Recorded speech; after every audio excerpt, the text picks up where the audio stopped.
There are no accidentally extraordinary people. I know some people who can speak an astounding number of languages.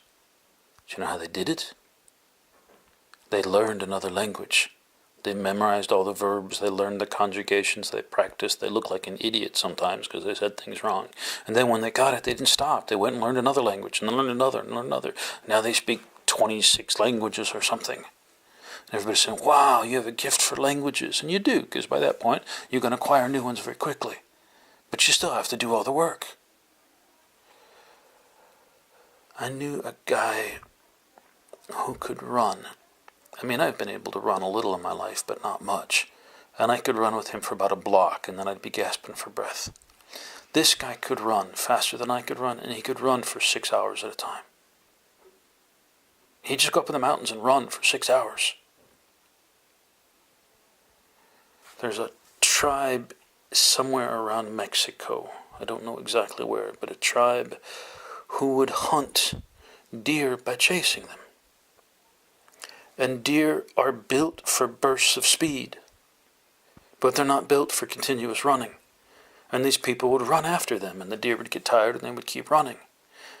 And they would run sometimes for 2 straight days without stopping. And the deer would eventually drop dead of a heart attack. And they'd pick it up and carry it home. That's pretty extraordinary. I'm a guy who couldn't run a block. Right now, I couldn't run up the stairs. That's pretty extraordinary. But they don't get there by accident. From the time they're little kids, they're taught to run, and they practice running every day. There was a fellow called Mozart. He was a very talented musician in terms of your world. And it is said that when he was a child, a very, very small child, he could tell if a note was off pitch, that's sharp or flat, to 1/8 of a note. Somebody hit a piano key and it were 1/8 of a note, sharp or flat. As a 3-year-old, he could tell. As a 4-year-old or something, he could say, no, that's sharp. Just born with his natural ear. Yeah? If he had become a painter or a garbage man or a construction person or a banker, he would not have written the symphonies he did. Instead, he sat down at a piano and spent 1 hour or 2 hours a day for years learning to play. He had to learn how the music was written out on the staff. He had to learn how the different instruments worked together. He had to work at it. He was not accidentally extraordinary. He was extraordinary, but it was no accident. He had to work at it. There are no accidentally extraordinary people.